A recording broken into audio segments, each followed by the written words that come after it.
안녕하세요. 심리상담 해드릴게요. 심해요TV의 심리상담사 박일경입니다. 말씀드렸던 대로 오늘은 무의식에 관한 이야기를 시작해 볼까 합니다. 여러분, 인간의 무의식에 대해 잘 알고 계신가요? 요즘은 관심 있는 사람들이 많아져서 옛날처럼 백지 상태는 아니지만 아직도 이 세계에 대해서 우리가 알아가야 할 길은 멀고도 어둡기만 합니다. 인간의 무의식하면 우리에게 잘 알려진 그림이 있죠? 바로 이 빙산의 일각 그림입니다. 그림에서 보시는 것처럼 10 내지 20%만 수면 밖으로 나와 있고 나머지는 수면 밑에 가라앉아 있는 이 그림. 그만큼 무의식이 차지하는 비중이 더 크고 또 그만큼 인간의 삶에 미치는 영향도 더 크다는 뜻이죠. 그런데 그래서 얼마나 그리고 어떻게 삶 속에서 우리의 인생에 영향력을 미치는지 구체적으로 알고 있는 사람은 그리 많지 않습니다. 특별히 온통 그 인생이 무의식에 휘둘려 살아가는 분들일수록 더 그렇습니다. 저는 가끔 대중을 상대로 강의를 할 때가 있는데요. 그분들에게 무의식에 대해서 설명할 때 제가 단골로 등장시키는 3가지 짧은 이야기가 있습니다. 그 중에 하나는 바로 이 우물 이야기입니다. 바닥이 보이지 않는, 그래서 내려다보기도 좀 겁이 나는 그렇게 깊은 우물처럼 속도 보이지 않고 알 수도 없고 끝없이 비밀스럽기만 한 세계가 바로 무의식의 세계라고 설명합니다. 또 하나의 이야기는 청중들에게 드리는 질문으로 시작됩니다. 여러분, 여기까지 오시는데 뭘 타고 오셨나요? 버스? 택시? 승용차? 뭘 타고 오셨든 여기까지 오시는데 차창 밖으로 스쳐 지나친 가로수가 모두 몇 불이었는지 기억하시나요? 그러면 피식 웃으시면서 아무도 대답하지 못합니다. 당연하죠. 그걸 어떻게 세고 있겠으며 어떻게 기억할 수 있겠어요. 그런데 우리의 무의식은 그 모든 것을 기억한다는 사실입니다. 일본의 한 베스트셀러 작가가 쓴 물은 답을 알고 있다라는 책 잘 아시죠?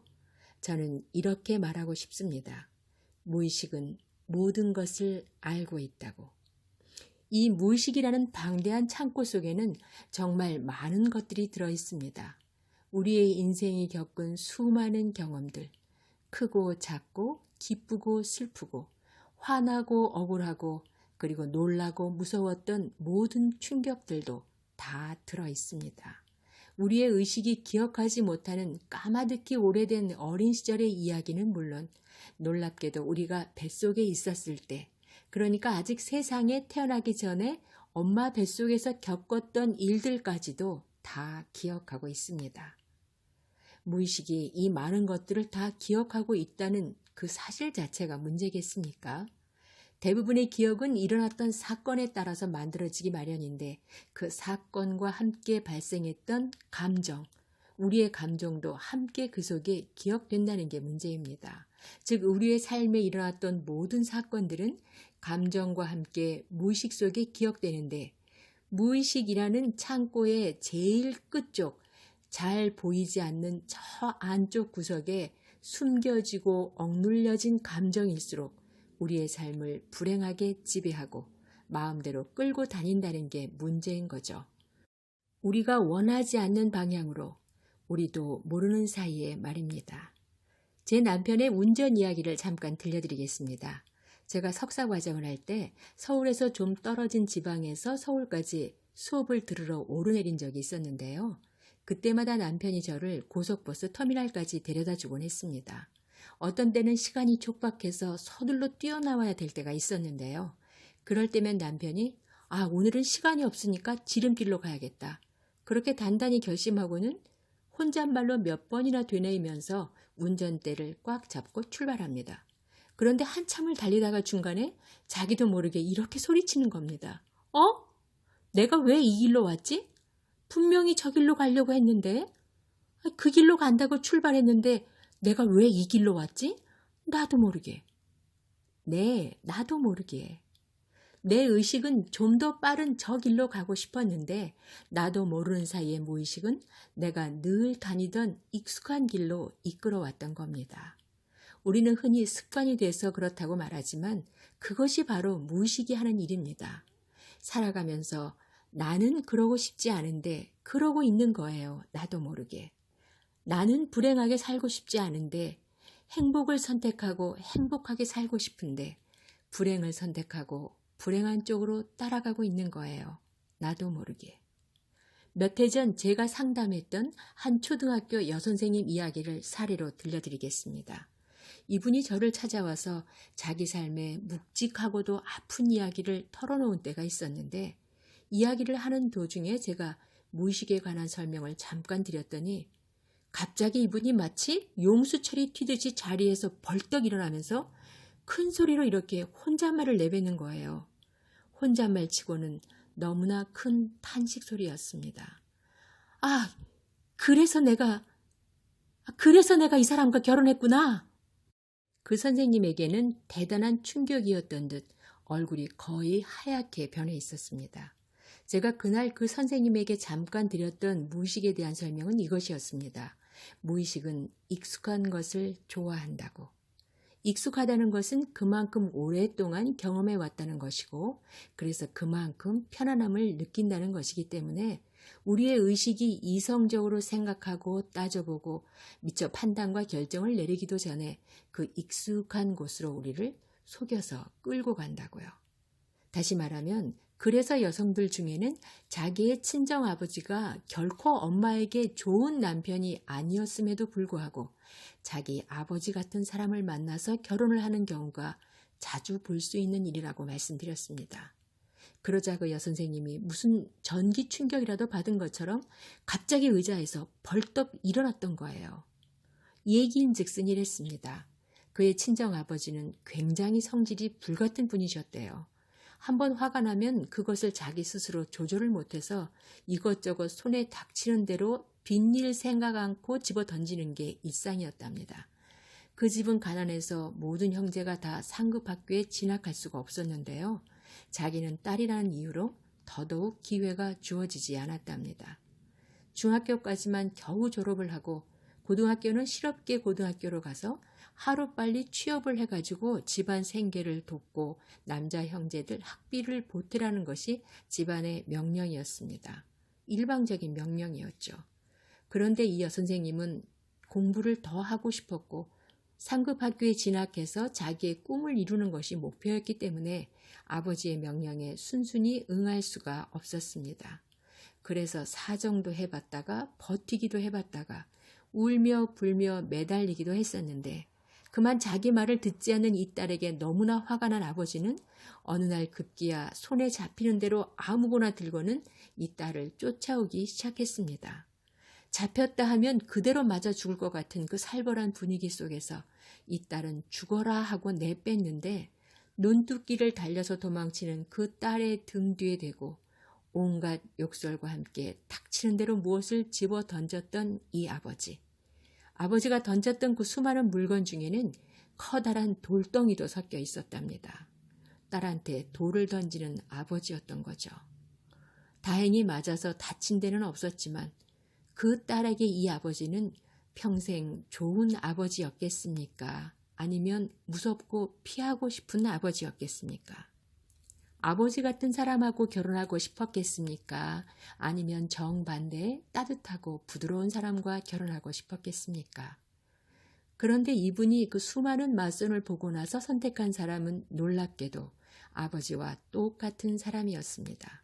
알고 선택했겠나요? 그럴 리가 없죠. 그런데 결혼을 해서 살고 보니까 몇 달도 되지 않아서 아버지와 똑같은 성질이 나타나더라는 것입니다. 몇 년을 살기도 전에 수없이 가정폭력에 시달렸고요. 그동안 부서져 나간 집게만 해도 셀 수가 없다고 했습니다. 너무나 아버지와 똑같은 모습이었다고요. 왜 그랬겠습니까? 이 여선생님은 왜 친정아버지의 그런 모습으로 그렇게 상처를 받았으면서 왜 남편조차 그런 사람을 선택했을까요? 물론 모르고 한 선택이지만 왜 그런 속성을 가진 남자에게 끌렸을까요? 그렇게 많은 선자리가 들어왔고 그렇게 많은 괜찮은 남자들이 소개팅에 있었는데 말입니다. 이 선생님의 말인즉슨 많은 사람들을 소개받아 만나봤지만 친절하고 자상한 남자들에게는 이상하게 마음이 열리지 않더랍니다. 신사적이고 매너 좋은 사람들은 어쩐지 남자답지 못하고 박력이 없어 보이고 너무 유약해 보이고 너무 리더십이 부족한 거 아닌가 이런 생각이 들고 아무튼 마음이 가지 않고 시시하게 느껴지더라는 거예요. 그런데 지금의 남편과 맞선을 봤을 때는 그 남자다움에 덜컥 마음이 끌리더라는 거죠. 박력 있고 결단력 있고 추진력 있고 아무튼 남자 중에 상남자로 보여서 그가 이끄는 대로 잘 이끌려 갔답니다. 그의 리더십에 만족하면서. 여러분, 이건 단순히 잘못된 결혼에 속아서 인생을 눈물로 망친 한 여성의 이야기를 들려드리려고 시작한 이야기가 아닙니다. 이게 바로 무의식이 가진 특성이라는 말씀을 강조하고 있는 겁니다. 무의식은 편안한 것을 좋아합니다. 즉, 익숙한 것을 좋아합니다. 그것이 우리의 삶을 불행하게 할지 행복하게 할지 그것을 판단해서 데려가는 것이 아니고 늘 해왔던 것, 늘 보아왔던 것, 늘 경험했던 것, 그래서 익숙한 곳으로 우리를 이끌어갑니다. 이 여선생님이 그 친정아버지로부터 늘 익숙하게 경험했던 것, 그래서 학습된 것은 어떤 분위기였겠습니까?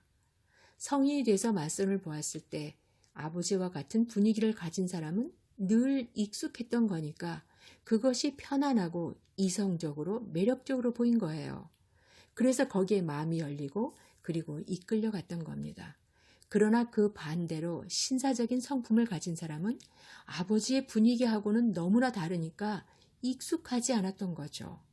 어딘가 어색하고 어쩐지 불안하고 몸에 맞지 않는 옷처럼 불편해서 도무지 마음이 끌리지 않았던 겁니다. 그러니 시시하고 유약하게 느껴진다는 이유로 그만 번번이 거절을 했던 거죠. 특별히 오늘 이 영상을 여성분들이나 딸을 가지신 부모님들이 좀 들으셨으면 좋겠습니다. 물론 남자분들도 마찬가지입니다. 남녀노소를 불문하고 무의식은 누구의 인생이든지 강력하게 지배하는 힘을 가지고 있습니다.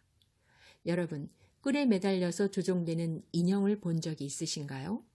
우리가 무의식에 관심을 갖지 않으면 우리의 무의식 안에 무엇이 들어있는지 알지 못하면 마치 저 인형처럼 평생을 조종당하며 살 수도 있습니다. 우리의 인생의 주인이 내가 아니라 무의식이 되는 것이죠. 무의식. 저는 여기에 대해서 할 이야기가 정말 많습니다. 그리고 무의식에 지배당하면서 평생을 불행하게 이유도 모르고 눈물 속에 살아온 분들을 정말 많이 만나보았습니다. 저와 함께 여러분의 무의식 안에 무엇이 들어있는지 알아차리기 위한 이 길을 함께 떠나지 않으시겠습니까? 이 여선생님을 저는 어떻게 상담했을까요? 무의식이 이끄는 대로 불행한 선택을 해서 불행한 결혼 생활을 하고 있는 그 선생님에게 어떤 치료, 어떤 처방, 그리고 어떤 해결책이 필요했을까요? 답은 한 가지입니다.